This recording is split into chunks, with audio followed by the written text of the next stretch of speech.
Hey, it's Cassia Strev with Music for Your Inbox, and today I'm going to invite artist Tori Tinsley to join me to chat about the piece that she put out this month for our postcard series, Floating Hug. I'm going to chat with her a little bit about her inspirations and where she's headed to next with this series of hugs that she's created. Hi, so great to Hi, see you. so good to see you.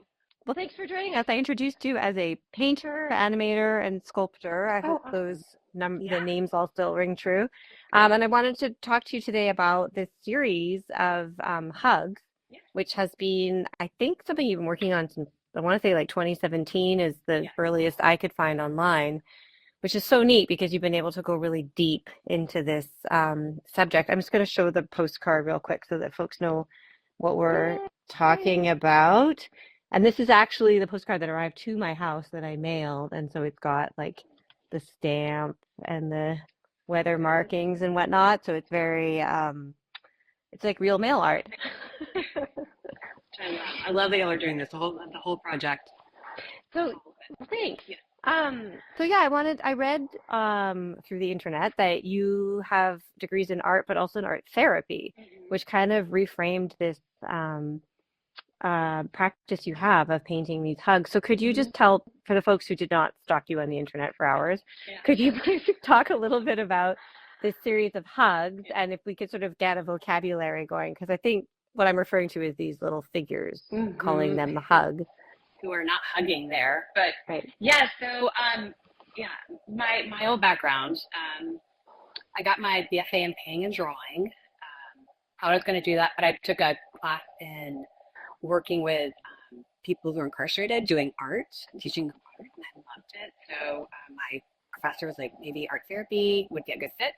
So I got my degree in art therapy. I loved it. I came back to Atlanta and I studied that, art, practiced that for about 5 years. But during that time, my mom got sick with a disease called frontotemporal degeneration.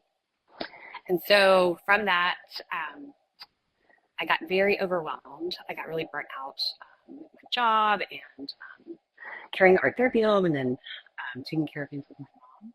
So I convinced my husband I should go back and get my master's degree here at Georgia State. They have a great program.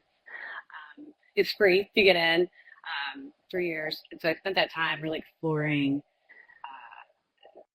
kind of a visual vocabulary of what I was going through losing my mom to this disease. So around the third year, I was playing around and I was drawing these two figures hugging because it was really about the idea and the feeling and experience of losing her mentally, but trying to hold on to her physically because that's really all I had left because her mind had kind of wandered off into a new dimension. So the hug started to evolve from there, and they were also taken from these portraits that did of our faces, kind of being enmeshed, using both of our faces. So in some of these works, I'm smiling, she's frowning. Sometimes I would meet with her or visit because she we ended up having to move her in a assisted living, but I would be spending time with her and she'd be happy and I would be sad or I would be like having an okay day and she'd be having a terrible day.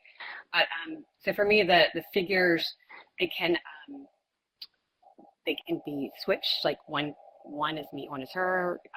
It's not all the time that way. Some of the figures you see, one's big, one's little, but it doesn't necessarily mean mom baby. The other thing is, and a lot of, especially the earlier work, they have arms, but they're not attached. So it's this idea of like trying to hug, to hold on to, but not really being able to. It's like, Right. yeah, wanting to hold on.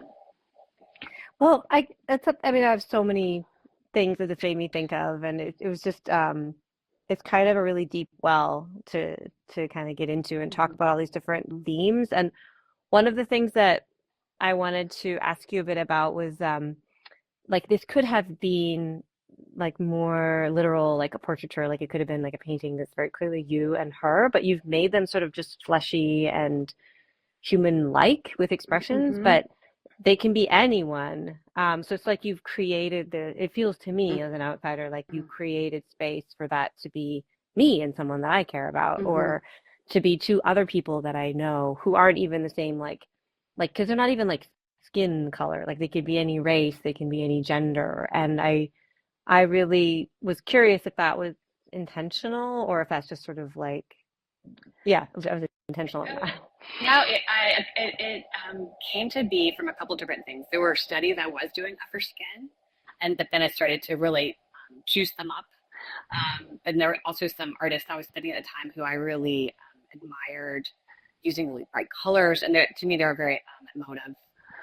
And so I started bringing this in, and I actually got a comment from a professor one time, like, Why do these look so happy? Why are you using happy colors?" It's like, but it's not just happy or sad. Like it's a very layered experience. There's like a lot of dark humor. There's a lot of happy times, sad times. It's all mixed together. So it's part of that. And just, yeah, really focusing on that idea of like contact comfort, which is like term created by psychologists long ago, but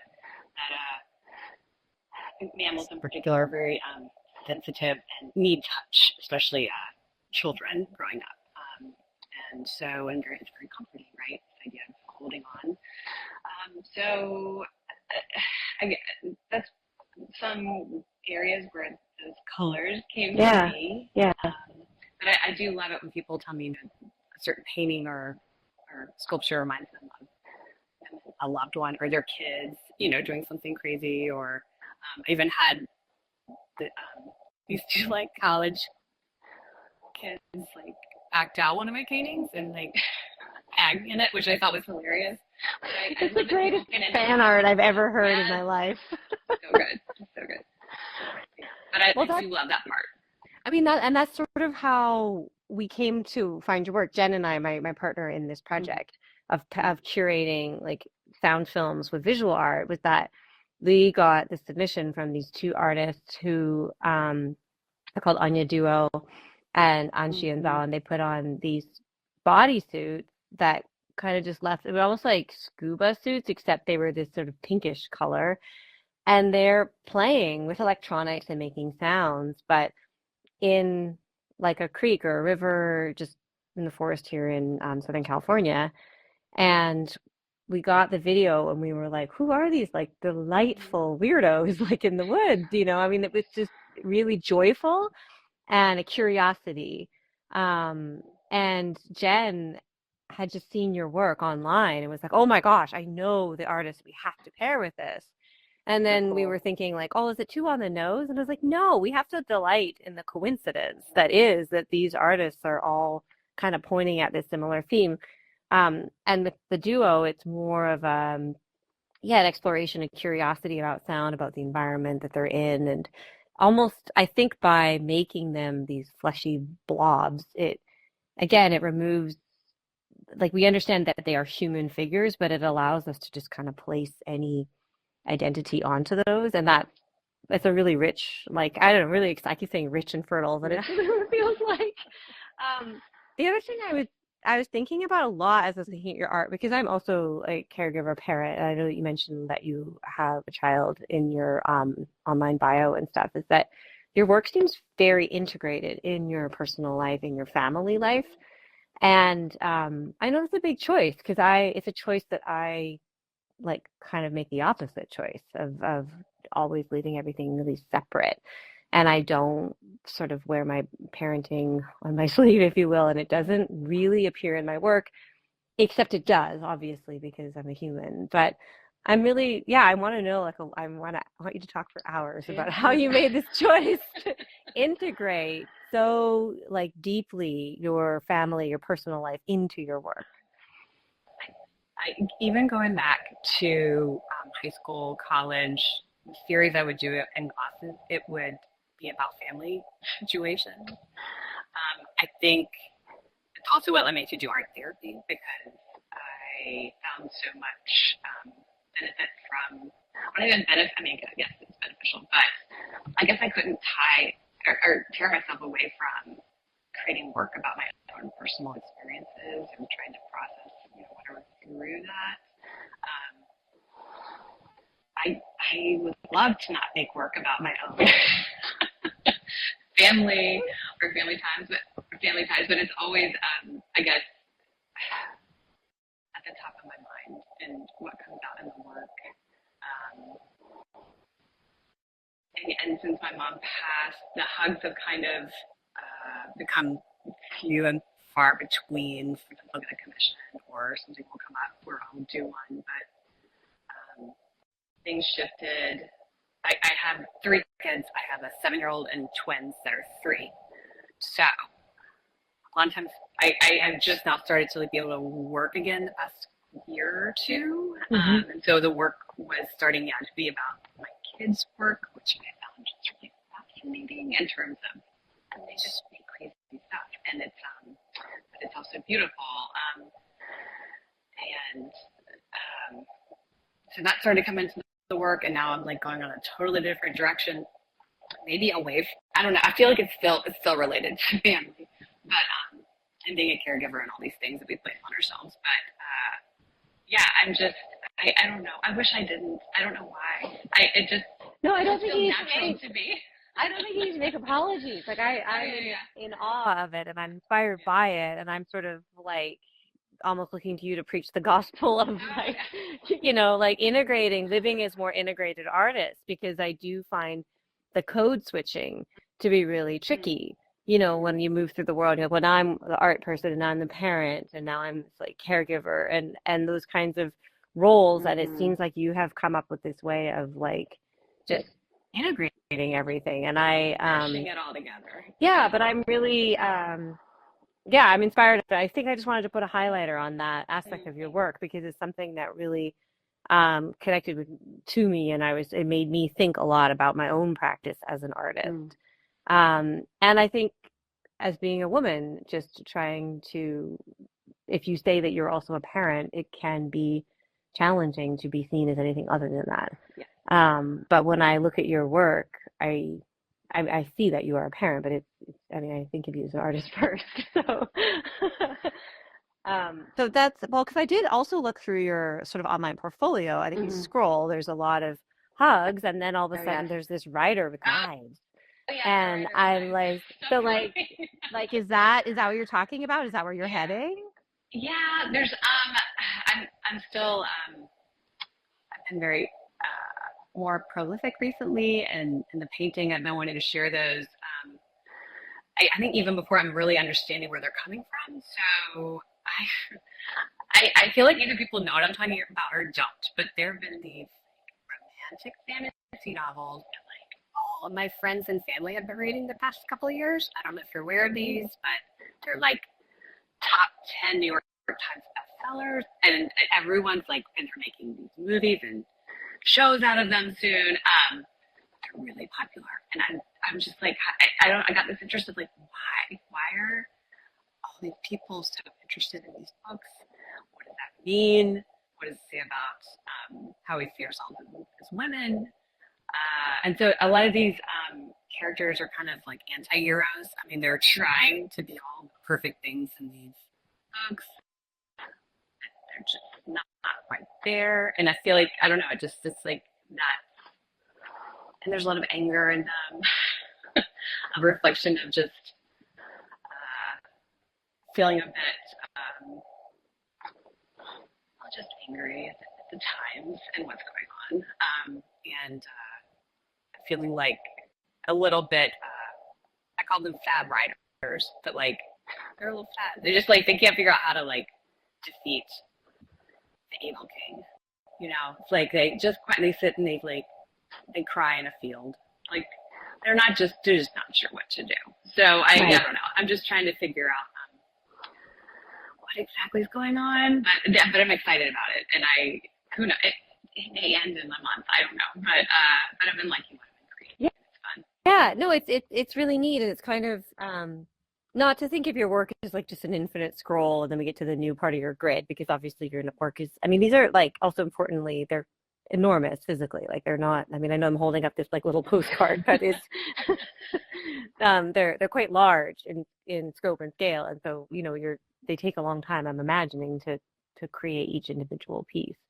I have noticed this romance novel trend sort of just by the by. Okay, good. We have a partnership with the libraries with Music for Your Inbox. So we put these postcards, so we'll mail out the ones to our subscribers, but then we also partner with local libraries and we offer the prints for free, and then the librarians pair them with like librarian selected books. So it's exciting. And yeah, we've been growing that. We've just been kind of working away at the program, but now we have 9 library branches, which is totally wild. At any rate, so I'm in the library a lot because I'm the person who dropped off the book.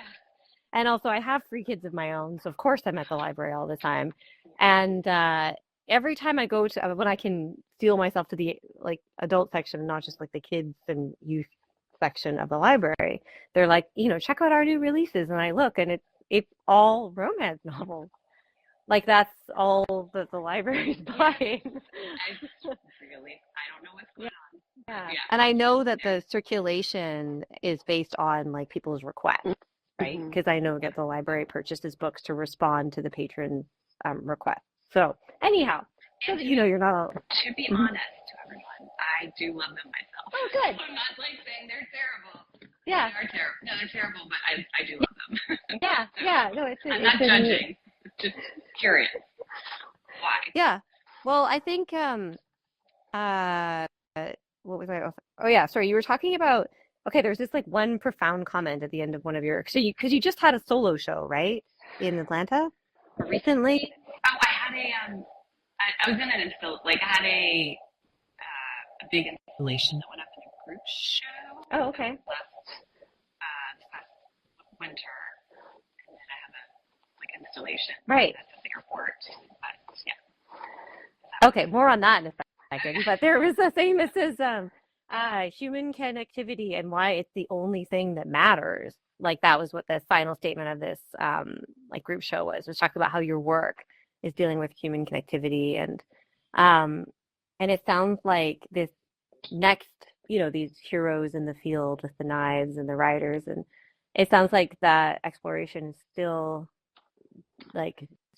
chewing at that idea of how we're connecting as human. And the fact that you're depicting them alone is actually, I found that really interesting because all of the other paintings were 2 human forms relating to one another, and then all of a sudden there's this solo heroine. Yeah. Yeah, there's I feel like there's there's a horse or a dog, but that's about the extent of the relationship. Mm-hmm. I do have one ceramic piece that's I just posted today, but I think it's maybe the only one with two of them together. And it's not a happy ending for one, but I definitely am exploring that. Still, thank you for that. Well, anyhow, that's good. Yeah. Your intranet stalker has noticed that. And I did notice that you've got some ceramic work in there, and then you've also these theft paintings and stuff. Mm-hmm. And I'm curious, because you started out in 2D, right? Mm-hmm. You were always doing painting, not always, but 2D stuff. And then now it feels like it's still exploring the same themes. A lot of the same figures are showing up, but they're kind of trying to explode out of the canvas. Or in the case of ceramics, they truly are 3-dimensional. And I'm just curious, what drew you to try these different mediums? I get bored is partly it. I love painting, but my brain needs to do something different from time to time. So it's always kind of drifting off into sculpture in some ways. So it'd be cardboard sculptures or ceramics. Or just trying a collage of some kind, but I also think there's a lot to the idea of holding the physical, holding on to, and that was a lot of the steps work came from that, this idea of the work actually physically coming out. I was hoping I get to relay more of that sense of the physical contact when I was doing these pieces. But yeah, I haven't done any fabric in a while. I might need to pick that back up again. So do you have a pottery studio in your space that you're? Oh, I see. So that's something that you're doing elsewhere. Yeah. There's a great place here, Mudfire, that you can go and create more fire. Nice. And all that good stuff. Yeah, there's a ceramicist in my family, my mother, and so my entire house is full of ceramic objects. So, I'm jealous. And it's like my favorite thing. Mhm. Like No, it is pretty part of why I special. got into it. Yeah, so then you were mentioning that you had something in an airport. That sounds very permanent. What is that No, about? Oh, okay. I wish it was. So yeah, the Atlanta airport here, they have an amazing curatorial program where they have two full-time curators who, they put together programming. So this will be up for I think it's 18 months total, and it's I have this huge case, and I got to do whatever I wanted to in it.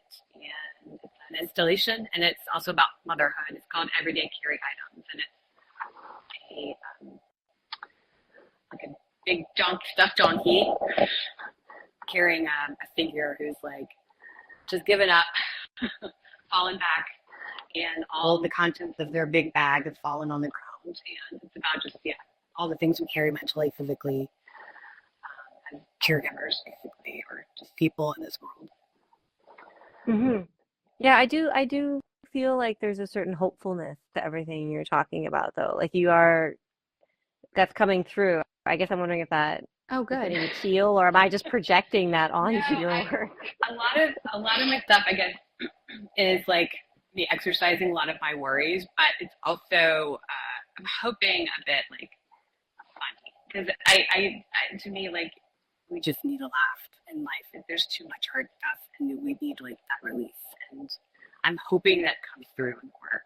That it's not all doom and gloom. That we can laugh our way to the end. Well, I think Maybe. that what I get from your work when I'm looking at it from the aggregate, like even in this little like picture here where there's this little leg, just kind of like poking, um, and the fact that one person is like very sad and poking, and the other person is very, very happy, the pokey. Yeah. Um, and I feel like it's highlighting this aspect of caregiving that I've experienced, which is like there was a podcast for a long time called The Longest Shortest Time. And it's kind of like you're going through something that is all encompassing and huge and like like a long time scale. But it's also the shortest period of time of someone's life is the very beginning and the very end. You know, we sort of like whoosh and then we kind of do nothing for a long time and then we whoosh out again. And I also feel like there's like sort of ways of talking about these things in the grand scheme of things, but then there's also the like hours and minutes that go by where there's kind of some nothing going on, and like poking. Like, I don't know. Yeah, the little moments. Yeah, and just sort of like being and stuff. And I like recently I've been trying to like every now and then take a picture of just our lives just on my phone when there's sort of some nothing going on. Just to sort of remember because we have these like, you know, like birthdays and like weddings or I don't know, large events, or oh my gosh, everyone's smiling, let's take a picture kind of thing. But I'm not saying I'm taking pictures of my children crying or whatever, but I just mean like last weekend they were all making those perler bead things that you iron and turn into just at the coffee table and all three of them sitting there and it's like, oh well, this is completely unremarkable because this is like with the minutes and hours. This isn't the big milestone. So that's what I think that your work is really capturing is these like minutes that go by. If I can, if I hope I'm making sense. No, totally. No, it is. It's about those little points of connection. Mm-hmm. Yeah. Mm-hmm. I like looking at that piece that is on the postcard. It's I can feel what I was feeling, I guess, when I was creating it. Like it is like one is happy, but it's also like to me, I have a little sister. She's not really my little sister anymore. We're best friends, and basically the same age. But those moments of just irritating her, I like the little and getting such joy out of that. Oh, they do. And I see that, see that with my kids now, and it's those little like, like Yeah. throwaway moments, but also the things that make us and bind us together. Yes, but I think what you're doing is you're creating like a gigantic painting in an art gallery that is like preserving like this poke, and I love Yeah. that. Aw. uh, I know. 'Cause And that that's like, what am I doing? Why am I, but it is what I it is. Has to be think done. I think as an artist, you pretty much ask yourself that question like on a rolling bit. You can kind of have that on a hat on your head, honestly. I'm just like, what exactly am I doing? Yeah. Well, it's a real delight. We're so grateful to you for saying yes because we felt like your work just really it resonates with our whole community and with our now 9 library partners and our sound and film artists as well. So I'll just show the art one more time with Tori Tinsley, and people can still have me email or mail them a postcard if they head over to Music for Your Inbox, and they can fill out the form, name and address and everything, and I'll mail a postcard. And there's also the accompanying video that it's just a really delightful pairing. We're so happy with how they came out. You too. Thank you so much. Thank you. Well, have a great rest of your day. We'll talk to you soon. Okay.